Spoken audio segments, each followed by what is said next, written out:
connecting you to people, knowledge, and business development in the line striping industry. This is Stripe It Like It's Hot.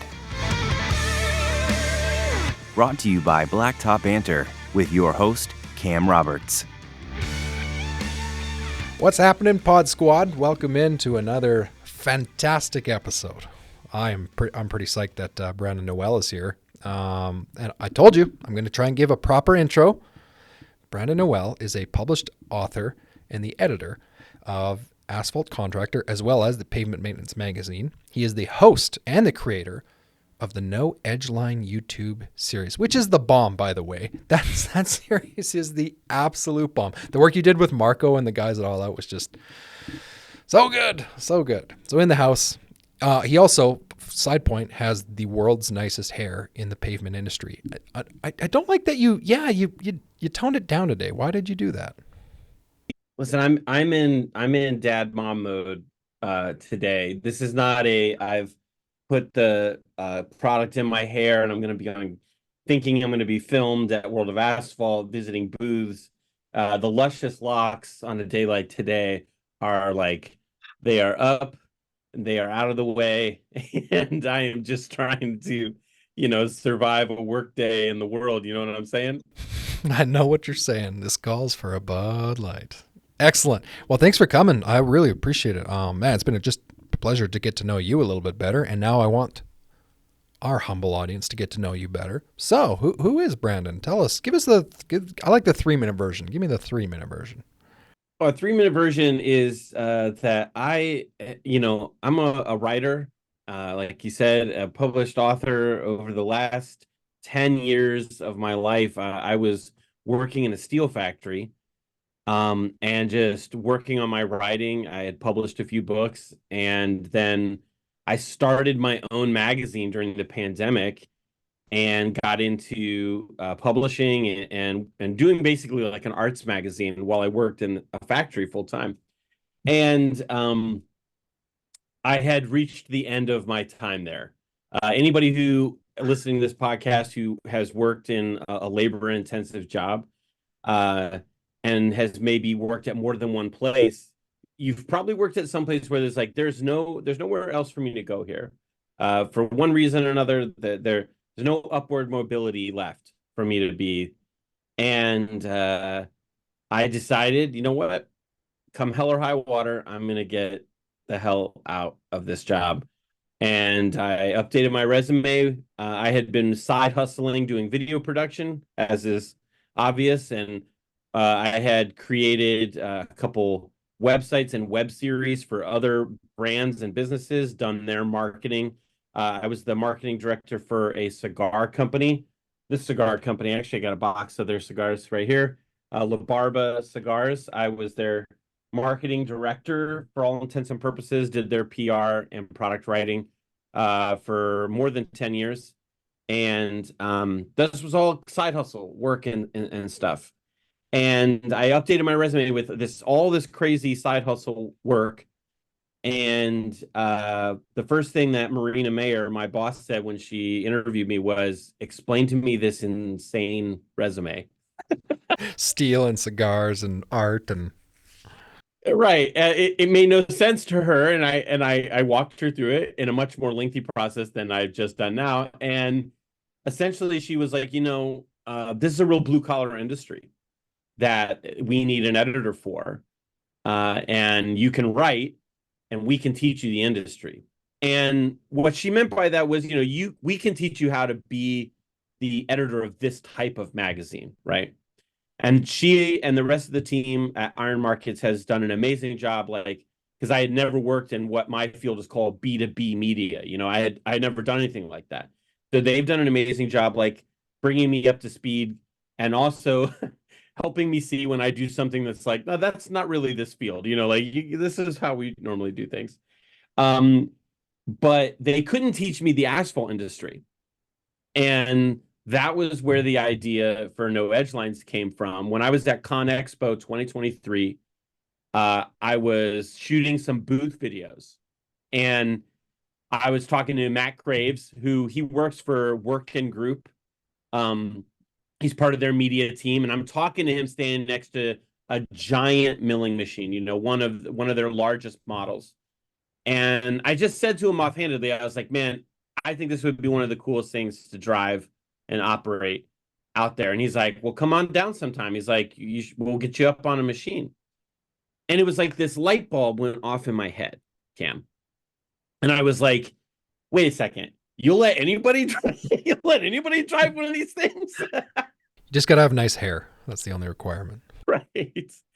And so I remember walking away from that, and my salesperson at the time was with me, and I said, this would be a great idea for a series. I said, is me actually learning the industry, like actually getting out there hands-on. It would benefit me because I could actually learn how to do the things that I'm writing a magazine about, creating content for a magazine for. Excuse me. This is why you shouldn't drink beer on mic. Oh, there's no judgment. I've had hiccups all day. It's going to happen. I'm warning you right now. Well, the whole concept really was born out of that moment of like, put me up on a machine, let's capture it with a camera, and we'll see what happens. And I'm sure that there will be some funny, entertaining things along the way, but that it would be a win-win-win, right? It would be a win for the contractor because they'll get some exposure from the video and, highlight what they do. It would be a win for me because I get to learn and create this content. And it would be a win for manufacturers because they want to see their products being used by a beginner.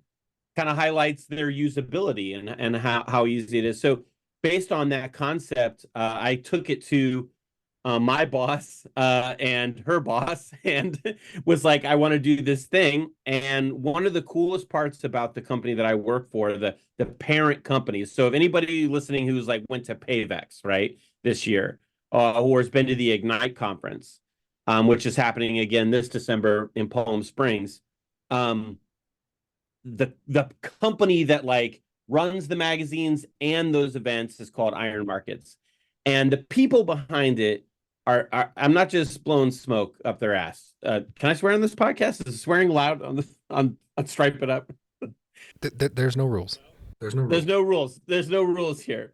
Well, you cracked a beer, bro. You started this. You brought alcohol. I did.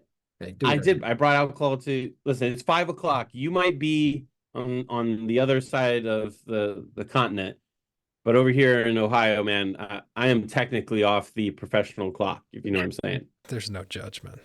Iron Markets. Right. Well, the cool thing about them is that they embraced my weird ideas. And not everybody vibes with that. You know what I'm saying? Like, you might work for somebody who's like, you bring their ideas to them and they're going to be like, that's cool. That's cool. And they don't have the time or the energy to deal with you. They just like pat you on the head and send you on your way. But to my like surprise, they were like, if you want to do that, we don't have, it was already like halfway through the year, 2023. They're like, we don't have anything budgeted that we can support you with, but like, we'll help make the connections for you. We'll get you out there. But really, I owe a huge debt of gratitude to a contractor from Royal Pavement Solutions. You might know Kenny Roy from Royal Pavement. He was on like 5 episodes ago. Yeah. 5 episodes ago. Well, he's the dude. And he kind of heard my idea. I kind of shared it with him. And he was like, I'll fly you out. Like, we'll do the first one. Like, we'll go. And I spent literally like 36 hours just like in a whirlwind flight, land, job site, dinner, flight, home. Like, it was just this thing. And it was kind of just a proof of concept. And everyone can go and watch the first episode where I was with him. And little by little, we kind of have refined what the show is, right? The first episode is really just me standing around being like, what is all this? Like, this is my first time on a job site. Yeah. I don't know anything. And you watch me, you can get the sense that I am like a deer in the headlights in that 100%. Yes. And the second episode, I got to be with the Buck brothers, who are not far from me in Toledo, Ohio. And man, they like gave me a lot of experience. They let me get on a roller. They let me drive the paver, do a couple runs. They let me run the screw and do some seam matching. I got a bunch of experience that day, and started to really be able to show the company like this is what the show could be, like this kind of a blend of like Dirty Jobs with Mike Rowe, but there was a small component that I felt was missing. Like I didn't just want to be like an imitator of like, oh, let's do that kind of a thing. Mhm. So when I connected with Marco Mena and the guys from All Out Parking Lots, as you mentioned, for the third episode of that first season, it was like he caught the vision, and he was like, we're gonna do it literally all out. Like we'll bring you out to Philly. We'll do the cheesesteaks. We're gonna be in the city. We'll walk around. We'll do some sightseeing. We went to where the Rocky Steps are. We went down to the market, and so it blended the kind of travel log type show of like where are we at like in the world? What's the city like? Where are we hanging out? And the job site stuff, which is kind of like this is the vision for me is like my dream episode, Cam. Like if we did an episode where I come out to see you, all right?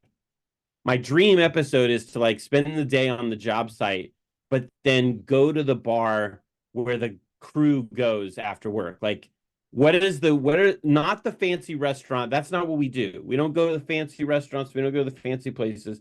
But what's the dive bar where the paving crew goes when they want to go after work somewhere? I want to go and have a drink there with those guys and talk to them and pick their brains. So Yeah, you want it to be real. You want the real thing. I totally get it. So Brandon, like what might be lost in that whole thing, not that you did this intentionally, but like this is new. Like when did you first experience pavement? I mean, I had never been on a job site until April of 2023.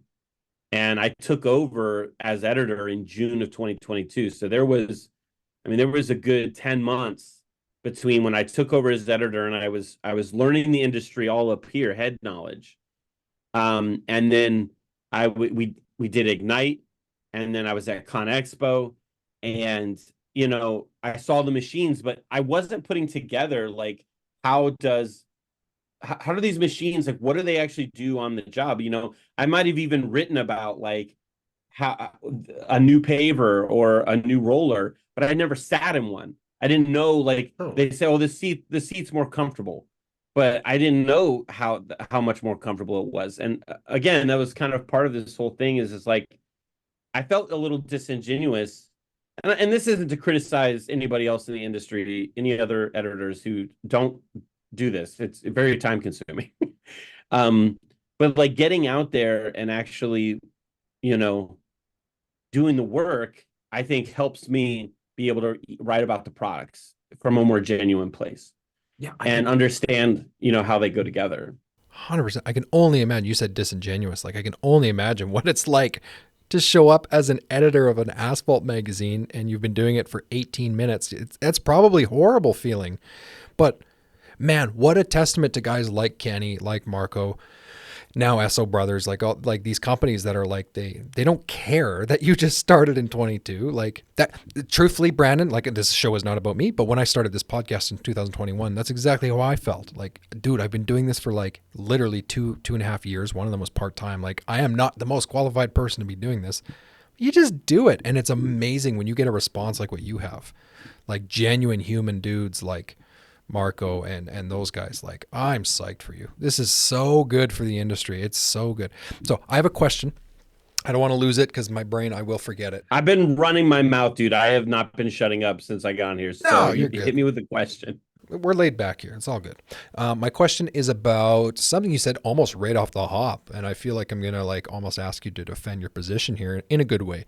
But when you said you were working in the steel, in the steel industry at a steel like warehouse, right? Or what was it? Fabrication? Yeah. So it was fabrication in the sense that like we were in a forge, like forging raw steel. Right. Yeah. That's intense. Now they do that around here, but it's not what I was doing. I worked in a place that took these large coils of steel. We would roll it out into, parts for other OEMs, electrical suppliers, and we made custom lab equipment and other types of for plumbing, electrical companies, all sorts of stuff. If you've ever seen like a universal strut or Yeah. other kind of steel like racking and stuff and steel tubing. I started literally as a straight saw bandsaw assistant, and in 14 total years that I was there, I had learned how to run every machine in the plant. So I had loaded flatbeds and shipping. I had done custom like doing work on the lathe and vertical milling machines. So it's hard work. Yeah, it's not like you're coming out there with like grease and soot on your face. You don't look like a small Victorian chimney sweep when you leave, but you were tired and it was a physical job. And I know that for a fact because ever since I left that and came to sit here, this is the desk where I work at every day. I have put on a solid 25 pounds by not being on my feet. And I really resent that. I resent the fact that my body has betrayed me in that way. And I have to then look at myself on camera for work on these videos. And I'm like, something's got to change, brother. Drink your beer. Shh, drink the beer. Shh, it's okay. All right, I'll just keep drinking. Don't self-deprecate. Oh, that's totally cool.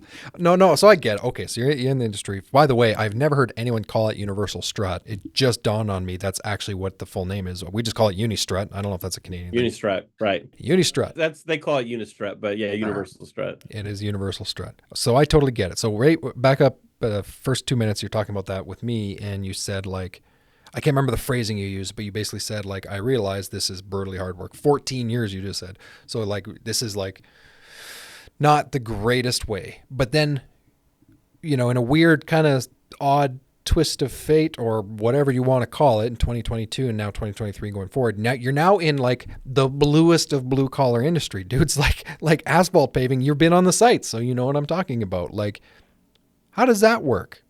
Like, I'm not at all suggesting, for the record, I'm not at all suggesting that you just trashed what you did in the steel industry, saying, you got to be an idiot to do that, and now you're doing paving, so therefore everyone who's paving is an idiot. So, like, did you take things from what you did there into paving? I'm just trying to make it all make sense.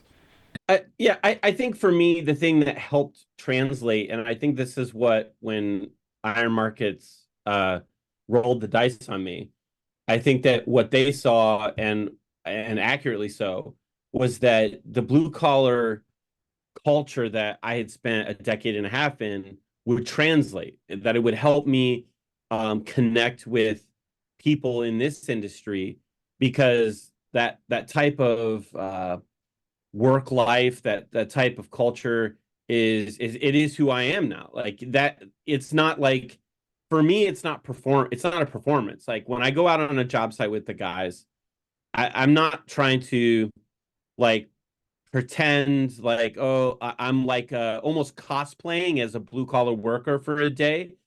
I actually feel like I'm cosplaying as a white collar worker all the time. When I go to shows like World of Asphalt, and you see me like, he's got a sport coat on or whatever, I'm dressed up as I can make myself look. That's the cosplay. Because that's not really who I feel like I am. I don't know do you know what NAPA is? NAPA? Yeah, the National Asphalt Pavement Association. So it's like in America, it is the national like governing body for the asphalt industry, and but it's for like asphalt producers and like road builders. It's really who, as the editor of Asphalt Contractor magazine, like that's the audience for that, right? And people who belong to the association, they help lobby Congress, they help make regulations and inform our representatives in Washington about like what our industry does and what it is. But like it's different from the pavement and the kind of commercial side maintenance industry. But when I went to my first NAPA meeting, it was one of the few times in my recent life that I truly felt intimidated, because the owners of like going and hanging out with Kenny at Royal Pavement, going and hanging out with Jacob and Zach Buck, or being with Tom Esso, who, I mean, listen, Tom Esso, I was with him in New Jersey filming the next episode of No Edge Lines. I spent 2 days with him, and he basically had complete open access. I mean, he was showing me information that I was like, I can't believe he was like so open. He was wanting me to be, he's wanting to really educate me. And he's an awesome guy. But like when I'm with those guys, they're owners of multi-million-dollar paving companies, right? They have lots of employees. But when I set foot at Napa, it was different. It was a different vibe. It was not the vibe of like I'm hanging out with some guys who have come up in life and the blue collar. And I'm sure that a lot of the people in Napa built their businesses and they did all that thing. But there is some money there. There is like, these are the people, this is like, hey, they were in a different spot. And I felt truly intimidated there because, like I said, I feel the cosplay for me is on the white collar side. And I feel so much more comfortable and at home when I'm out there on the job site, even though I don't know what I'm doing. But I'm slowly trying to put the pieces together. When I was out in New Jersey this past week with Tom Esso, I got my first experience running. I finally got to run one of those working large milling machines. I got to rake for the first time, which you'll have to watch the episode, but my rake work is bad. It is really my loot. I could not be a loot man on your crew. Let me tell you, I need some practice. It was very bad. And then I got to do my first seal coat job at a Wawa and was pushing around a squeegee for a little while. So, and I got to use a little mini excavator, a Caterpillar excavator. So I got a lot of experience out there with Mr. Esso, and I'm really thankful. I couldn't do this without the contractors. I couldn't do them without guys being open-minded to me, saying like, "Hey, we'll give you a shot. You come out here, we'll put you in a hotel for a night, and we'll bring you out on the job site. We'll, put you on your butt on an airplane." And then I just come out and get to, get that experience. And it's invaluable, man. It's priceless. If you were legally able to come to Canada, I would totally invite you. No, I'm just joking. You probably are. I think it's the other way. I think it's hard. Oh, no, it is hard I'm not asking for your history. Yeah, it's hard to get in Canada if you have a, checkered past. I bugged one of the people. I should just shut up. I can't actually say that story. I just know it's difficult. That's all I'm going to say. Well, if you're ever able to come to Canada, my humble province, my city would love to host you. I don't know what we would do, but we'd show you. We'd go striping for the day or something. I haven't done any striping yet, and there's always another first thing to try. But I had a guy ask me about the No Edge Line series and say like, well, what are you going to do once you've done everything? And I'm like, well, listen, even on an episode where I get to run a milling machine, I did, I think, 3 passes. Okay. The whole time I was there, I was able to do like 3 passes, and that's all the experience I got. And that was with one crew. And if there's one thing I've learned through this series, it's that everybody they all do it differently, right? Everybody has a different way of doing it. So even if I come out and they're like, we're going to put you on a milling machine, I need more experience. Like I like part of the philosophy of the show is I want to learn every aspect of it, not just try it, but that ultimately, if 5 years from now, because it might take a long time, that we could film an episode where I just can jump on a crew for the day and be a utility man. No, you should just run a whole job. Can you imagine that episode? Like the series finale, the last episode of No Edge Lines is where I have to plan a job from start to finish, right? And actually execute the job. Now that would be like end of the series. We're retiring the show. That would be really cool. You know what just popped in my head when you were saying that? It was like I that's never a question I would ask. I don't think there ever is an end. Like you just wrote a great article. Oh man, genuinely, I'm not blowing smoke up yours now. Like genuinely, the article about EV that you forewarned me about. like that article. So why are you laughing? It's so good. So that tells me like there is no end. The next thing is going to be EV. The next thing is going to be robots, like, you know, robotic equipment. The next thing is going to be robots actually operate. Like, you know what I mean? There's no end. I really want to ask you about print. I really, really, really, really do. So I'm a person. You did. Mhm. Yeah, you're a great I mean, you're a great host, Cam. I'm not, just we're gonna What, of the compliment instead of podcast? compliment. Yes, you're a great host. Oh, that's funny because I don't feel at all. I don't feel at all like I'm a good host. Thank you. I appreciate it. You are, because I mean, you segued just flawlessly, my friend, just Oh, flawlessly. yeah. I enjoyed a good Because segue. Thank you. well, we're talking about the series, Mhm. and in the most recent episode that people can watch right now, where I was at World of Asphalt, I got to stop and talk to Chris Broom from Lee Boy about their electric equipment, you know, and it was referencing the article that you just referenced.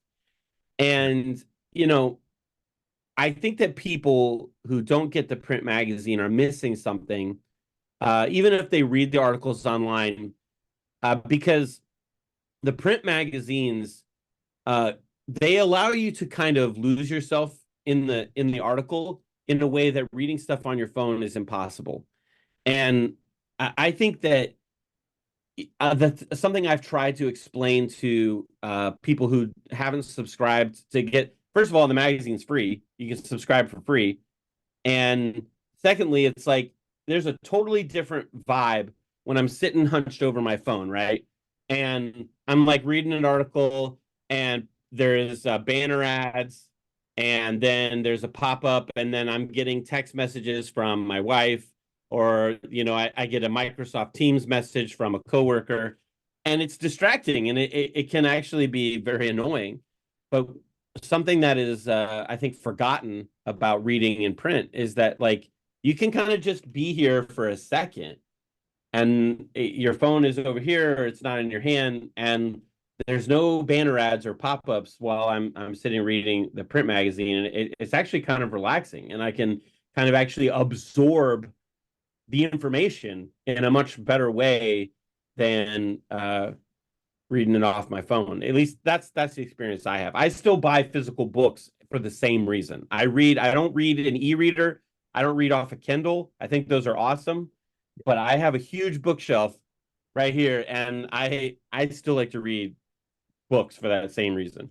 Amen, brother. Yeah, I will listen to audiobooks, but I have to like it's a struggle because of attention, right? But so like I'm probably oversimplifying this, but the two magazines that you are a part of, so Asphalt Contractor and then Pavement Maintenance, like give us just a quick summary, like who they're tailored for and why would somebody, you know, a lot of people listening to this show are stripers, so they're going to gear more towards the Pavement Maintenance Magazine. Just talk a little bit about it, and then maybe as you flow, because they are a man of flow, like where do you see print going? Because my generation, print is going to be not going to have any more paper anymore, right? So like describe the two magazines. Where's it going?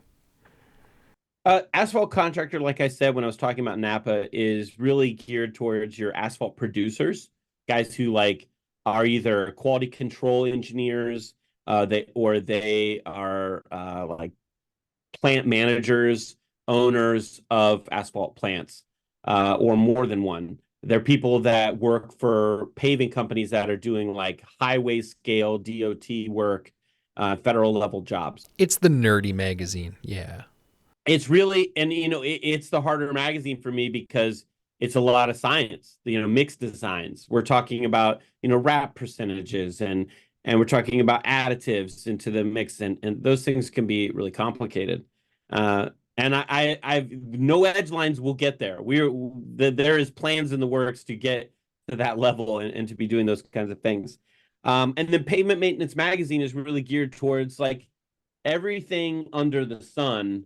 I had played with the idea of could we rename the magazine Blacktop Magazine, but unfortunately that is taken by a like classic cars magazine. It's like a I looked it up, and it's a magazine that is for like roadsters and guys who are restoring. Hey, it's kids. Hey, when I used to record my podcast at home, my kids would come in during the recording all the time. Hello. You can't hear me, but hello. I'm recording a podcast, honey. What is? I like your shirt. We interrupt this podcast recording for our parenting issues. I know. I'm glad that was important right Dude. now. I love you. All right. Working at home is the absolute best. Cats, dogs, kids, the best. You guys edit this, right? We're not live streaming. Are you kidding? We would never edit that out. I used to record at home, dude, and no, there's no edits. What's up, Pod Squad? This episode of the show is brought to you by our friends at Mighty Line Floor Tape. So, true story, our company started using Mighty Line. We found the product like half a year ago, 2023, we found it, and we started using it, and I was blown away. The product is incredible. And so many of us in the striping industry want to do interior striping, but we also know that interior striping on concrete usually does not work out very well. This is a fantastic solution. If you have customers that want safe walk lines or customized floor decals, check out their website on Mighty Line. It's incredible. They have an awesome portfolio of stuff. And if you've never tried the product before, head to the website, let them know that you got the info from the podcast, and they will actually send you a free sample box. Check it out, Mighty Line Floor Tape. We are so grateful for them to be sponsoring the podcast. So that's the real life, right? No, but Pavement Maintenance Magazine is geared towards everybody who works in the commercial pavement services. That goes for stripers, seal coaters, sweepers, pavers, and everything in between that does with any form of property management, HOAs, like residential streets and that and the like. It's a big umbrella to get under about 50 pages of print every month that we put it out. But thankfully, all of the stuff that lives in print does live online at ForConstructionsPros.com. That's kind of like the home website for all of the magazines that are all part of this Iron Markets family. But the print and where it's going is honestly going to be determined by the readership in the next couple years, because the media landscape has changed, Cam, and it's continuing to change. But I am a big believer in print, and I don't think that that's just because I'm almost 40 years old and I'm hanging on to some old tradition. People were calling print dead when I was still in high school. So people have been trying to put the nail in the coffin of print for a long time, but we're still here, and I still think it has value for the reasons I've said and more. But it really requires people to sign up and subscribe and keep it alive.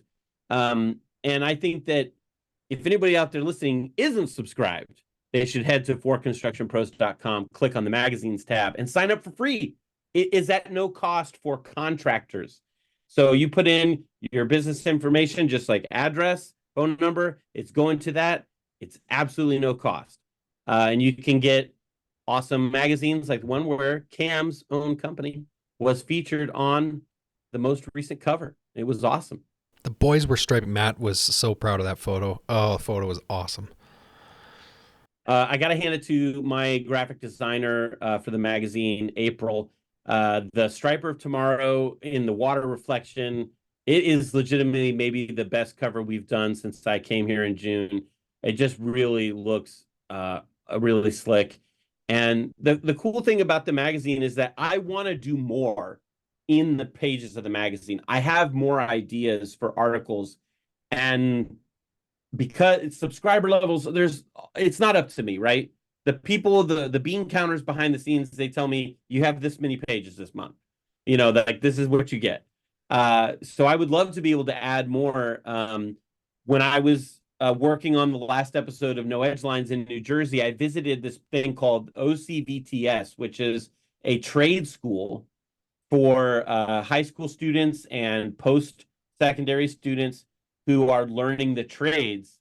And I got to talk to some students there, and it really made me think man, there should be something in the magazine that focuses on the next generation, that really focuses on the future. And that's something I want to add to the magazine and be able to tell the stories about the next generation who are going to be coming into our industry, because I think there is a big misconception about the Gen Zers, right? That these next group of kids coming in, a lot of people want to discredit them. Well, let me tell you, I don't want to give away spoilers for probably what's going to be the best episode of No Edge Lines yet, but we went to a job fair on the second day we were in New Jersey with OCVTS, and it was at a minor league baseball stadium, and it was full of local construction companies, not just pavement, not just asphalt, but housing, plumbing, electrical, you name it. There was every form of trades, excavating companies, aggregates, all this stuff. And there were about 500-600 young people there from Ocean County and neighboring counties, all there looking for jobs in the trades. And imagine wherever you are right now, if the construction companies in your area, I don't know, you guys don't have counties in Canada. What do you guys have hobbit holes or? Yeah, they're Canadian hobbit holes. I don't even remember what they're called. It's like districts. We have districts. Yeah. You have the Shire. Absolutely. So no, I think that any sort of thing like a county or district or shire, what have you, if you knew that, hey, there's going to be a couple hundred able-bodied young people who are coming with prior experience, who have gone to these trade schools, have gotten to train on heavy machinery. A lot of them have done apprenticeships in some form or another, and they are serious about these jobs.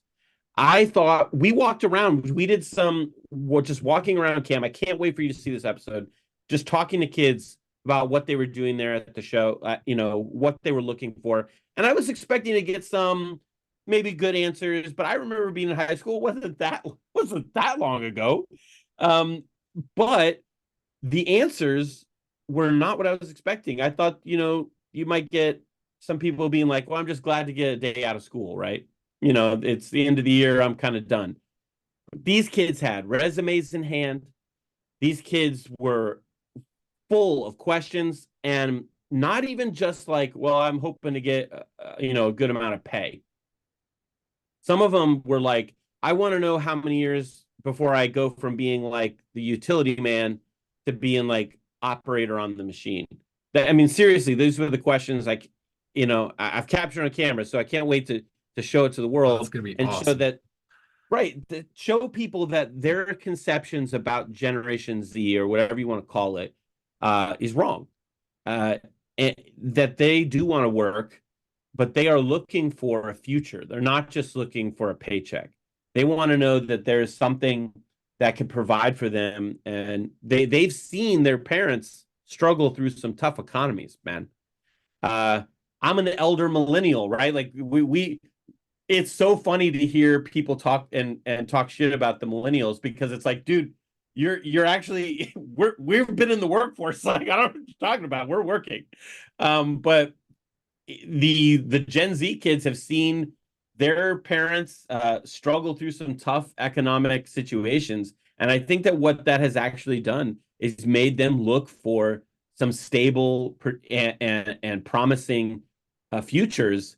And a lot of them absolutely are aware of what college costs. A lot of them are absolutely aware of what that path could mean. And they're like, you know what? I'm going to go run a machine. I'm going to go get on the job and not start with that baggage, start with that financial baggage, But I don't know what it's like in Canada, Cam, but college down here these days is wildly, inappropriately, prohibitively expensive. Ooh, excellent verbiage. I got to be careful, because what you just said about misunderstanding Gen Z, I'll talk about that for 15 hours straight. I've written articles on it. It is the most misunderstood thing. And I say that realizing that I don't actually know what, Gen Xers said about millennials. It was probably something similar, like, this generation. It probably happens, typically with every passing generation, but in particular with Gen Z, I couldn't agree more. Man, they don't want paycheck. They want purpose. They want to know what they're doing is making a difference. And something I've said on this show, I don't want to just I got to tell you, I feel compelled to tell you this one. We're in the snow removal industry, right? So it snows here, as well as it snows where you are too. But anyway, snow is a big part of what our company does at Laser. We think it's so important. And when we hire snow shovelers, Brandon, we don't tell them we're hiring you to push a shovel. We tell them we're hiring you to save people's lives. Because if you don't show up to the pharmacy at 6 a.m. before it opens at 8 a.m. and your granny or my old aunt, somebody shows up and slips and falls and breaks their hip and dies, like, that's how important our job is. It's not just, oh, I'm pushing a shovel. No, like, what we're doing as a shovel pusher actually makes a difference. And if you can connect Gen Z to something like that, whoo, you've won. You've won. Yeah, I wish I brought a beer. I'd stay and chat with you longer. I got one more question for you. I got one more. Okay, hit me up. And you take as long as short as you want to answer it. I don't care. But because we've blown your time that you normally. Well, you didn't blow the time. I don't know if you noticed, but 2 lights went off since we started recording. Like, I did. You had some really nice bisexual lighting up there, and then now you're just in totally normie straight lighting. Yeah, it's a problem in Canada. Consistent power is an issue here, even though we have major hydroelectric dams. No, I'm just joking. The batteries ran out. Matt will be very disappointed during editing. The question I wanted to ask you was, I view, like, I'm just impartially here, what I think of Brandon Noel. I think of, this is somebody in industry that, I'm newer in, so it's not like I have 30 years experience to go off of here, but I see Brandon in the same context of Marvin Joels. I see him in the same vein of these Matt Stanley and some of these guys who have these companies like Kenny Roy. No, hold on, surf the wave with me for 1 second, bro. This is how I picture you, even though it's new for you too. And the reason why I feel that way is because there is well, I'm not going to put words in your mouth. I want to ask you the question. What is in 5 years from now, 10 years from now, what is the overarching goal? What would you like to see happen between the print and the trade shows and the video series, like all of it, put it all together? What are you trying to do here? It's tough. It's tough to lay it all out and give Stripe It Up a true exclusive. But the trade show stuff is largely separate from me, right? Like, the magazines are a part of it, and I participate in some of the planning, but our amazing event coordinator, Jessica Lombardo, who she is the heart and soul of Ignite and Pavex, and Amy Schwant, who is my publisher. She is also deeply involved with those events.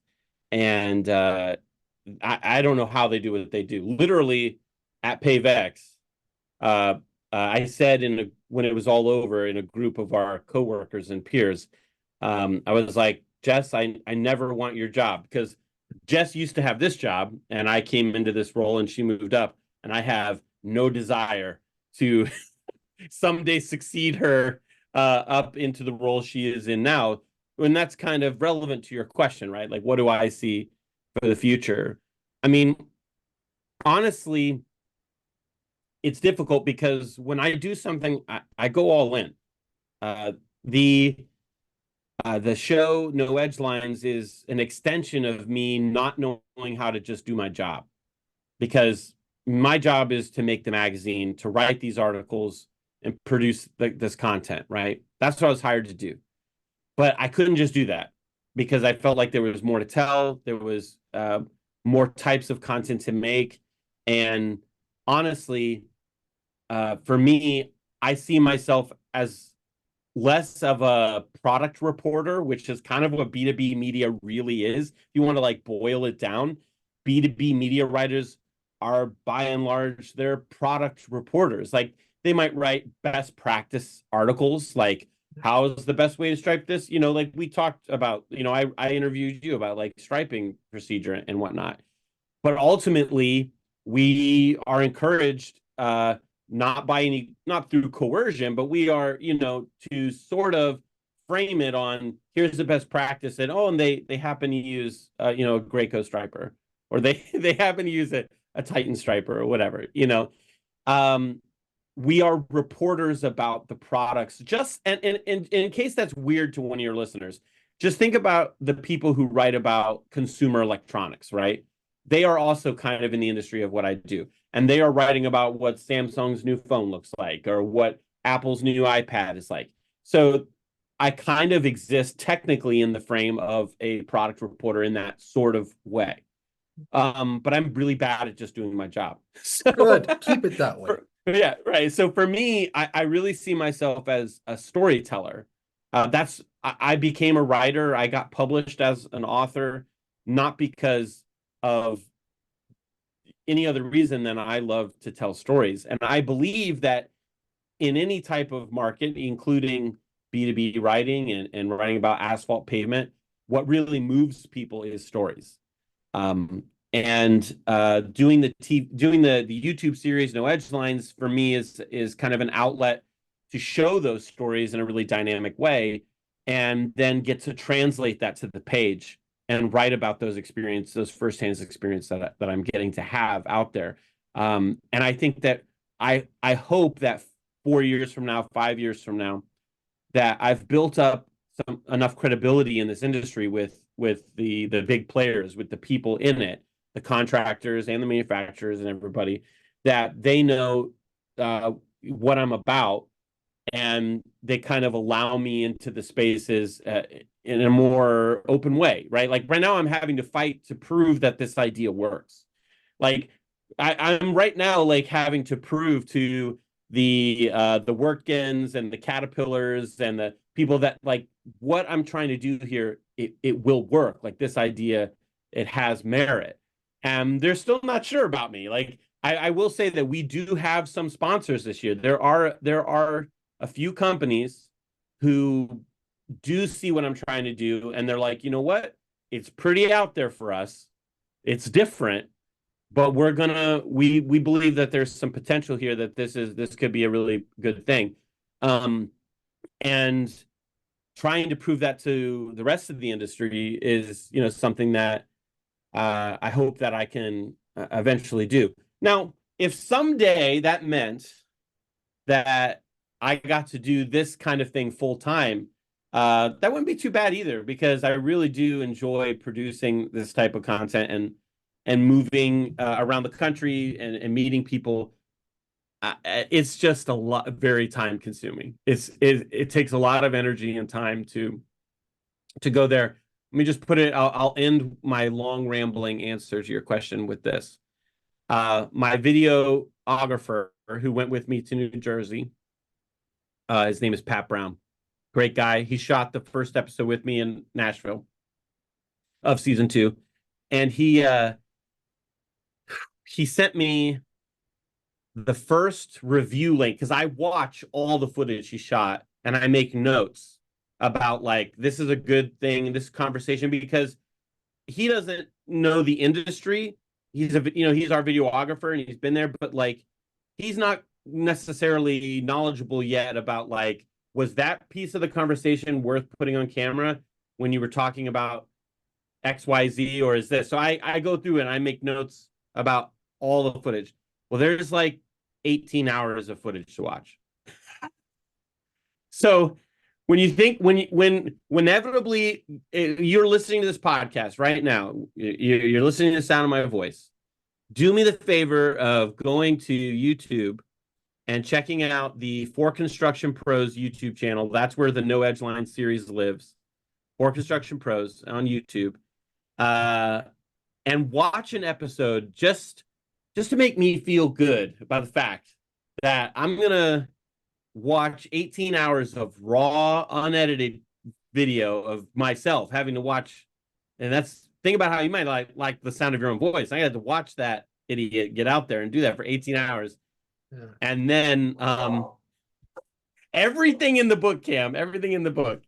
I think that it's just, it's brutal, but I think it's worth it, because inevitably we're trying to make something different and unique. And as long as you go out there and watch it, I'll feel like it was worth it.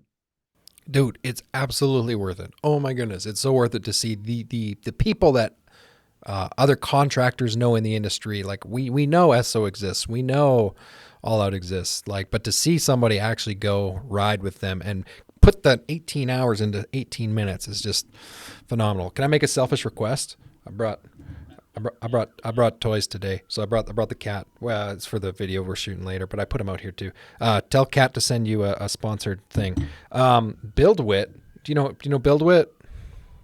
Yeah, I got a bone to pick with that guy Aaron, isn't his name? Yeah. I don't know what that's about. I'd like to know more. I got beef. I got some Drake and Kendrick Lamar level beef. You got K-Dot level beef? My goodness. I brought my McLaren F1. My 9-year-old built this for me. He just did a little piece, and I haven't even read it yet. He just put it out on LinkedIn about paving an F1 track. If you can somehow make my day and do some content about paving an F1 track, dude, that would be awesome. All right. Well, let me tell you. So when they did Formula One in Vegas last year, okay, I had that was paved by Weiler machines, okay? Yeah. And I spoke with the head of communications, a guy named Andy, at Weiler, and I was like, "Hey, man, can you get me access to the job site for Formula One?" He's like, "Oh yeah, that would be great. That would be some great." And I told him, I said, "I'll do a cover story on it because that's a real story. That's like some really great thing that's happening." Huge. And as editor for the magazine, I felt like it was my job. Like I should cover this. So I tried to work that angle. Well, we tried to work that angle, and the guys at Weiler said that they were being like kind of shut out, and they didn't know why. They were kind of being not given access for one reason or another, but it was kind of confusing. There wasn't like this person's telling us no. It was kind of like they were being ghosted in a way from the actual people on the site.